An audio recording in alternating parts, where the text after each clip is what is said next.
Hello friends, आपका स्वागत है मॉडर्न कैरियर लॉन्चर में in front of basic school Pandey भवन।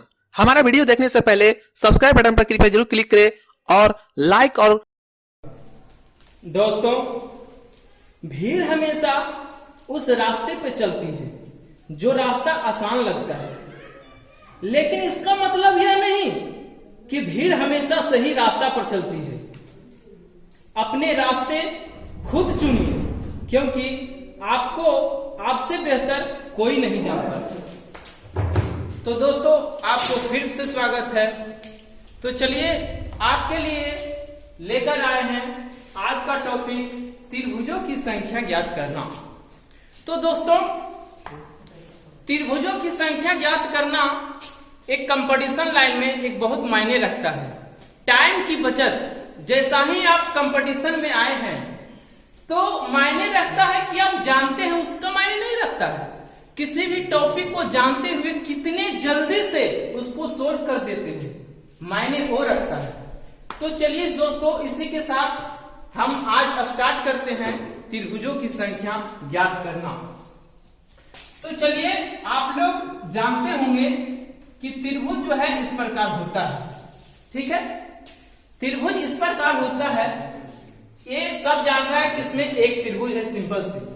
ठीक है, अगर सपोज दैट इसको इस प्रकार कर दिया जाए तो इसको में कितने त्रिभुज होंगे? तो देखते हैं इसको में कितने त्रिभुज है। ये तो सिंपल सी है, ये तो इजी रूप में बना सकते हैं। इसको में 1 त्रिभुज देखिए इधर हो जाएगा, 2 इधर हो जाएगा और एक बड़े वाले जो है 3 हो जाएगा। ठीक है, तो ट्रिक के माध्यम से अगर देखना चाहेंगे तो 1 + 2 सबको ऐड कर देंगे, कितने हो जाएगा? 3 हो जाएगा। ठीक है, चलिए एक दूसरा एग्जांपल लेते हैं। तो दूसरा एग्जांपल लेते हैं, इधर आएगा एक इस प्रकार, तो इसमें कितने त्रिभुज होंगे? ठीक इसी प्रकार प्रक्रिया करना है। पहले नंबर नंबरिंग कर लेना है 1 2 3। ठीक है, तो इसको ऐड करेंगे 1 + 2 + 3 और सबको ऐड करने के बाद जब देखा जाता है तो 3 2 5 एक 6 त्रिभुज होता है। ठीक है, तो इस प्रकार कॉन्सेप्ट से जो है त्रिभुजों की संख्या आराम से निकाला जा सकता है। अगर बड़े रूप में रहेगा 1 2 3, तो उसी प्रकार जिस प्रकार एक ये है 1 2 3, इसी प्रकार कर लेंगे 1 2 3 4। ठीक है, सबको ऐड करेंगे 1 + 2 + 3 + 4। ठीक है, तो सबको ऐड करते हैं तो 4 3 7 7 2 9 9 1 10 एकदम आराम से ज्ञात हो सकता है। अगर इस प्रकार अगर ये कॉन्सेप्ट नहीं जानेंगे तो अगर काउंटिंग करने की कोशिश करेंगे तो हमें तो नहीं लगता है कि अच्छी तरह होगा। ये मानते हैं कि इस प्रकार है। सपोज दैट इसको मैं अगर इस प्रकार कर दिया जाएगा, इसमें त्रिभुजों की संख्या ज्ञात करने की अगर कहे तो कुछ भी नहीं है। जिस प्रकार एक काउंटिंग किए हैं 1 2 3 4। ठीक है, तो इसको मैं 2 से मल्टीप्लाई कर देंगे। ठीक है, तो 4 3 7 7 2 9 9 1 10 10 में 2 से गुना कर देंगे 20 हो जाएगा। कितना आराम से जो है इस प्रकार आप कर सकते हैं। तो ठीक इसी प्रकार अगर दे दिया जाए त्रिभुजों की संख्या ज्ञात करें और एक नहीं बल्कि 2 लाइन इस तरह खींच दिया जाएगा, तो हमें तो नहीं लगता है कि आपको इस प्रकार समझाने की जरूरत होगी। जिस प्रकार ए हुआ है बस यही आधार बेसिस पर है, ए कर सकते हैं आप 1 2 3 4 1 2 3 4। ठीक है, तो यानी जितना लाइन रहेगा 1 2 3 है ना, तो इसको जो है 3 से मल्टीप्लाई कर देंगे। तो इसको अगर 3 से मल्टीप्लाई करेंगे 4 3 7 7 3 9 9 1 10 10 में अगर करेंगे तो 30 आ जाएगा।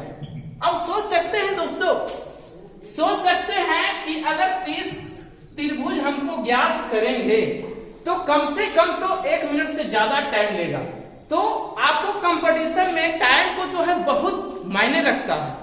ठीक है, तो कैसे टाइम को मैनेज करना है वो हमको सीखना है। हम किसी चीज को बनाते हैं तो वो मायने नहीं रखता है, जानने को सब जान रहा है, लेकिन कंपटीशन में आने के बाद जो होता है आप किस चीज को कितना स्पीड से बनाते हैं वो मायने रखता है। तो चलिए ये जो हो गया त्रिभुजों की संख्या ज्ञात करना। इसी में अगर आगे बढ़ेंगे तो थोड़ा सा टॉपिक जो है चेंज होता है, ठीक है। वो भी है त्रिभुजों की संख्या ज्ञात करना, लेकिन ड्राइंग जो है इस प्रकार अगर रहेगा, ठीक है।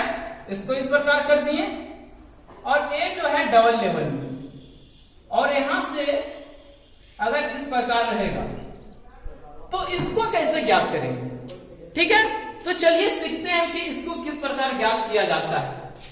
तो देखिए दोस्तों, इसको भी नंबरिंग करेंगे 1 2 3, ठीक है, और इधर से भी नंबरिंग कर देंगे 1 2 3। ज्यादा दिमाग नहीं लगाना है, बस जैसे कर रहे हैं 1 2 3 कर दिए, इधर से भी देख रहे हैं 1 2 3 कर दिए, और देखना है कि मैक्सिमम नंबर जो है कितना है, ठीक है। तो मैक्सिमम नंबर कितना है, 3 है, एकदम सिंपल से 3 है। तो इसको जो है 3 है तो इसको क्या करना है, तो 3 है तो इसको जो है 3 के पावर 3 कर देना, यानी जितना भी मैक्सिमम नंबर रहेगा उसको जो है पावर 3 कर देना है। तो इसको करते हैं इस प्रकार, तो हमारा आता है 27। तो हमारा आंसर जो है कितना हो जाएगा, 27। चलिए और दूसरा एग्जांपल ले। हाँ तो दोस्तों देखिए ये फिगर के बारे में बता सकते हैं आप लोग कितने हैं। अगर सोचिए ये कॉन्सेप्ट अगर नहीं बताया जाए, विदाउट कंसेप्ट के अगर कहेगा निकालने एग्जाम में, ठीक है, तो हमको तो नहीं लगता है संभव है, ठीक है। तो देखते हैं इसको जो है किस प्रकार सोल्व किया जाता है, त्रिभुजों की संख्या ज्ञात करते हैं। बस उसी प्रकार 1 2 3 4, बस नीचे वाले करना है, उसके बाद इधर करना है, ज्यादा दिमाग नहीं लगाना है। 1 2 3 4, ठीक है। तो इसमें मैक्सिमम नंबर देखना है क्या है, तो इधर से देखे 4 तक आया, इधर से देखे 4 तक आया, ठीक है। और 4 को क्या करना है, तो क्यू करना है। तो आप लोग जानते होंगे कि 4 का क्यू क्या होगा, तो 4 का क्यू होता है 64, यानी इसमें त्रिभुजों की संख्या कितनी है, तो 64 है। तो इस प्रकार कॉन्सेप्ट को आप लोग यूज कीजिए और जो है आसानी से एकदम त्रिभुजों की संख्या ज्ञात हो जाएगा मेरे दोस्तों। चलिए दोस्तों, तो हर मेरा वीडियो में एक नया सीख मिलती है, तो आज भी आप लोगों के लिए एक नया सीख लेकर आया हूं दोस्तों। तो उससे पहले मैं आप लोगों से कहना चाहूंगा कि आप मेहनत तो कर रहे हैं, लेकिन सफलता की तरफ जाते दिखाई नहीं दे रहे। इसकी क्या वजह हो सकती है, तो इसकी वजह है किस्मत आपको आजमाना चाह रही है कि आप कितना सह सकते हैं, आपके अंदर कितनी शक्ति है। तो दोस्तों आप किस्मत की ओर जाइए और डरिए नहीं, आप सफलता पाने की ओर हमेशा कोशिश करते रहिए। आपको एक दिन न एक दिन जो है सफलता अवश्य मिलेगी। तो चलिए दोस्तों, आज हम चर्चा करते हैं वर्गों की संख्या ज्ञात करना। तो सबसे पहले हम बताना चाहेंगे कि वर्ग क्या होता है। तो आप लोग जानते होंगे कि इस प्रकार, ठीक है, अगर सपोज दैट फिगर में कुछ त्रुटि हो तो अलग बात है, लेकिन वर्ग जो होता है जिसकी चारों भुजा आपस में बराबर हो, ठीक है, जिसकी चारों भुजा आपस में बराबर हो, वही जो है वर्ग कहलाता है। सपोज दैट इसका ए बी सी डी, अगर ए से बी 2 सेंटीमीटर है, बी से सी भी 2 सेंटीमीटर होना चाहिए, और सी से डी 2 सेंटीमीटर होना चाहिए, और डी से ए भी 2 सेंटीमीटर होना चाहिए, वही जो है हमारा वर्ग कहलाता है। इसमें इस प्रकार आता है, ये वर्ग नहीं होगा, ठीक है। इसकी जो होता है क्या, जिसकी आमने सामने की भुजा बराबर हो, वो जो है आयत कहलाती है, इसका डेफिनेशन। और इसका डेफिनेशन होता है जिसकी चारों भुजा आपस में बराबर हो, वो क्या कहलाएगा, वर्ग। तो सबसे पहले हम चर्चा करते हैं वर्गों की संख्या ज्ञात करना, उसके बाद हम चर्चा करेंगे आयतों की संख्या ज्ञात करना। तो दोस्तों चलिए हम बढ़ते हैं अगले टॉपिक की ओर। तो चलिए दोस्तों हम चर्चा करते हैं वर्ग। तो सिंपल सी अगर आपसे पूछा जाएगा कि इसमें वर्गों की संख्या कितनी है, तो सब जानता है कि सिंपल सी 1 है। अगर इसी में दे दिया जाए इस प्रकार कि वर्गों की संख्या कितनी है, तो इसके लिए आपको काउंटिंग करना पड़ेगा। क्या करना पड़ेगा? काउंटिंग करना पड़ेगा वर्ग निकालने के लिए। ठीक है, तो इसको हम आज जो है आपको एक कॉन्सेप्ट बताने जा रहे हैं जो कि आसानी से वर्गों की संख्या आप ज्ञात कर सकेंगे। हाँ तो दोस्तों देखिए, सबसे पहले जो है काउंट करेंगे 1 2। ठीक है, इधर से अगर करेंगे तो 2। ठीक है, तो आगे हम देखते हैं कि किस प्रकार होता है। तो 1 2 तो कर दिए, अब बारी बारी से 1 के स्क्वायर करेंगे प्लस 2 के स्क्वायर करेंगे। ठीक है, तो 1 के स्क्वायर 1 और 2 के स्क्वायर 4, तो कितना हो जाएगा? 5 हो जाएगा। यानी टोटल इसमें वर्ग जो होगा 5 होगा। ठीक है, कुछ भी नहीं करना है, इधर से देख लेना है कहां तक जाता है, तो 2 तक जाता है। उसके बाद इधर से देखना है कहां तक जाता है, 2 तक जाता है। ठीक है, तो बस क्या करना है, 1 के स्क्वायर कर देना है, 2 के स्क्वायर कर देना है। ठीक है, टोटल सोल्व करके जितना भी आएगा वही हमारा वर्गों की संख्या होगी। कोई प्रॉब्लम यहां तक? ठीक, तो चलिए आगे बढ़ते हैं। आगे जब फिगर की बात करते हैं तो आपको एग्जामिनर जो है बड़े तौर पर भी दे सकता है।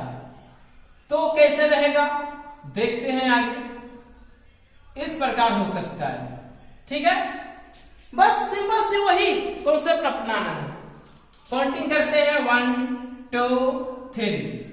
ठीक है, उसी प्रकार 1 2 3। अब देखिए 1 के स्क्वायर कर देना है, उसके बाद प्लस 2 के स्क्वायर कर देना है, उसके बाद प्लस 3 के स्क्वायर कर देना है। अब बारी बारी से सबको सोल्व करके और ऐड कर देना है। तो हम जब बारी बारी से सबको सोल्व करके ऐड करते हैं तो 9 4 13 और 13 1 14। यानी कहने का मतलब टोटल इसमें वर्ग जो होगा कितना होगा? 14 होगा। तो मुझे आई होप करते हैं कि इस प्रकार के फिगर में आपको वर्गों की संख्या ज्ञात करने के लिए कहा जाए तो बिल्कुल आसानी से ज्ञात कर सकते हैं। चलिए एक और एग्जांपल हम ले लेते हैं। तो आगे हम एग्जांपल लेते हैं इस प्रकार, एक बड़े रूप में ले लेते हैं। अगर इस प्रकार रहे तो क्या करेंगे?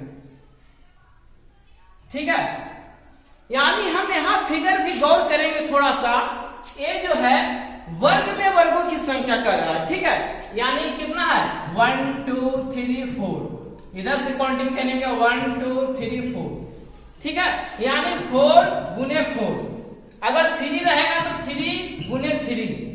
अगर 5 रहेगा तो 5 मल्टीप्लाई 5। इस रूप में रहेगा तब ये प्रोसेस जो हमारा है काम करेगा। ठीक है ना?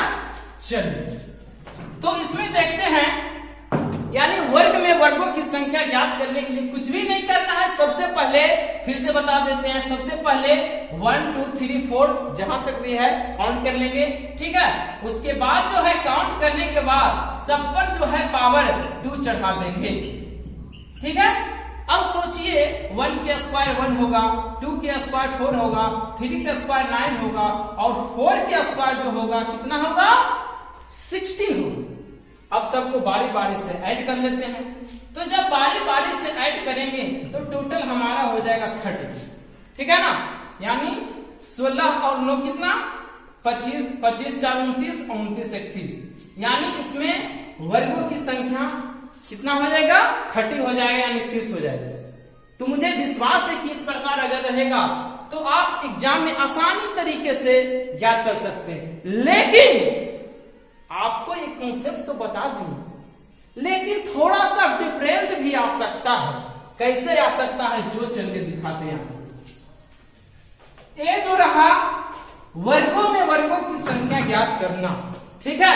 अब आप लोगों को क्या सिखाते हैं, आयतों में वर्गों की संख्या ज्ञात करना।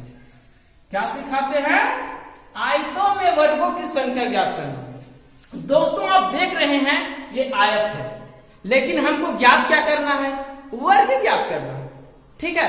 तो इसके लिए कॉन्सेप्ट थोड़ा चेंज हो जाता है, और चेंज कुछ भी नहीं, वो भी एकदम सिंपल है। बस आप हमारे साथ बने रहिए, ये वीडियो लास्ट तक देखिए। आपको हम वादा करते हैं इस प्रकार का क्वेश्चन अगर एग्जाम में आएगा तो हमको तो नहीं लगता है कि टाइम लगेगा, बस 5 सेकेंड से 10 सेकेंड के अंदर जो है उसका जवाब आप दे पाएंगे। तो चलिए देखते हैं, बस वही प्रक्रिया अपनाएंगे 1 2 3, ठीक है ना। उसके बाद इधर के काउंट कर लेंगे 1 2 3 जो भी रहेगा, ठीक है। कहां तक गया 1 2 3, ठीक है। उसके बाद यहां कहां गया 2 तक गया। अब देखिए क्या होता है इसमें, मैक्सिमम नंबर इधर देखना है, इधर भी मैक्सिमम नंबर देखना है, ठीक। तो क्या करेंगे 3 से मल्टीप्लाई 2 में करेंगे, यहां से यहां 3 में क्या करेंगे 2, ठीक है। अब देखिए क्या करना है, 2 में मल्टीप्लाई 1 से करेंगे। क्या करेंगे 2 में मल्टीप्लाई 1 से करेंगे, और कुछ भी नहीं करना है, सबको मल्टीप्लाई करके ऐड कर देंगे। तो क्या हो जाएगा 3 दूनी 6, 2 इकाई 2, यानी टोटल जो हो जाएगा कितना हो जाएगा, हमारा आंसर 8 हो जाएगा। आया आपको समझ में? अगर नहीं आया तो कोई बात नहीं, चलिए फिर से हम बताते हैं। आप ध्यान से तो अगर देखिए, आपको तो वादा करते हैं कि इस प्रकार के क्वेश्चन एग्जाम में अगर आ जाएगा तो फिर तो चुटकियों में हल कर पाएंगे। देखिए क्या होता है, अगर सपोज दैट अगर बड़े तौर पर दे दिया जाए इस प्रकार, ठीक है, इस प्रकार अगर आपको दे दिया जाए तो आप लोग क्या करेंगे, ठीक है। अगर इसमें कहेगा कि वर्गों की संख्या ज्ञात करनी, तो कुछ भी नहीं है, ध्यान से बस देखिए और कैसे होता है चुटकियों में हल, वो देखिए 1 2 3 4 5, ठीक। कुछ भी नहीं करना है, बस शुरू से लास्ट तक जो है नंबरिंग कर देंगे। उसके बाद ए साइड नंबरिंग करेंगे 2 3। उसके बाद देखिए मैक्सिमम यहाँ 5 तक गया है, उसके बाद मैक्सिमम यहाँ कहां तक गया है 3 तक गया है। तो 5 में करेंगे 3 से मल्टीप्लाई, कोई प्रॉब्लम है नहीं। 5 में करेंगे 3 से मल्टीप्लाई, उसके बाद 4 में करेंगे 2 से मल्टीप्लाई, उसके बाद 3 में करेंगे 1 से मल्टीप्लाई। बस यही करना है, ठीक है। अगर वो नहीं तरीका समझ में आ रहा है तो देखिए आपको जैसे भी जो भी आपको इजी रूल होगा वही समझाएंगे, ठीक है। अगर ये नहीं आपको समझ में आ रहा है तो देखिए 5 और 3 तो कहां से लिखे आप लोग समझ रहे। उसके बाद देखिए क्या होगा, 5 के पहले क्या होता है 4 होता है मल्टीप्लाई, और 3 के पहले क्या होता है 2 होता है। इतना समझ में तो आया। उसके बाद देखिए क्या होता है 3, उसके बाद 1, यानी जैसा ही 1 आ जाएगा वैसा ही हमको डैश छोड़ देना, ठीक है। कुछ भी नहीं करना है, 5 4 3 और 3 2 1, जैसा ही 1 आ जाएगा हमको छोड़ देना है, ठीक है। अरे वही है ए नियम या तो फिर ए नियम, ठीक है। तो चलिए देखते हैं क्या होता है। 5 में 3 से 15, 4 में 2 से 8, 3 में 1 से 3, ठीक है। अब सबको बारी बारी से क्या करेंगे ऐड कर लेंगे। तो 15 और 8 कितना होता है 23 होता है, 23 और 3 कितना होता है 26 होता है। यानी इसमें जो होगा वर्गों की संख्या कितना होगा 26 होगा, ठीक है। अब आशा करते हैं कि इस प्रकार अगर रहेगा आयत हो या वर्ग हो, उसमें वर्गों की संख्या ज्ञात करना रहेगा। तो बस एक कॉन्सेप्ट को अपनाना है और बस इजी तरह से जो है हम इसको सोल्व कर पाएंगे। तो दोस्तों आशा करते हैं कि इस प्रकार का वीडियो आपको अच्छा लगा होगा। तो चलिए दोस्तों जाते जाते हैं हम एक शायरी कहना चाहेंगे कि लोग जब डूबते हैं तो समुंदर का दोष देते हैं। सही बात है, लोग जब डूबते हैं ना तो समुंदर का दोष देते हैं, और मंजिल नहीं मिलती तो किस्मत का दोष देते हैं, और खुद तो चलना सीखा ही नहीं, और जब लगती है ठोकरे तो पत्थर का दोष देते हैं। तो दोस्तों, हम आपसे कहना चाहेंगे, किसी को अपने लाइफ में दोष देने की कोशिश नहीं करें दोस्तों। अगर अपने मंजिल को हासिल करना है तो खुद पे डिपेंड रहिए। ये नहीं कि हमको एक चीज होता तो हम आगे बढ़ते, बस खुद पे डिपेंड होइए। आखिर आपके पास क्या ऐसा नहीं है? आपके पास क्या टाइम नहीं है? जितना टाइम अमीरों को मिलता है उतना टाइम तो आपको भी मिल रहा है। ऐसा थोड़ा नहीं कि मुकेश अंबानी के पास टाइम 24 घंटा है तो आपके पास 12 घंटा ही है, नहीं। तो इसलिए ये शायरी को हम आप लोगों के बीच इसलिए कहना चाह रहे थे। तो चलिए दोस्तों, फिर हम अगले वीडियो में मिलते हैं, और आशा करते हैं कि आपको एक ऐसी वीडियो लेकर आएंगे जो कि 10 मिनट का क्वेश्चन जो है आपको जो है मात्र 5 मिनट के अंदर सोल्व करने के लिए बताएंगे। ठीक है, तो चलिए आज का वीडियो यहीं तक।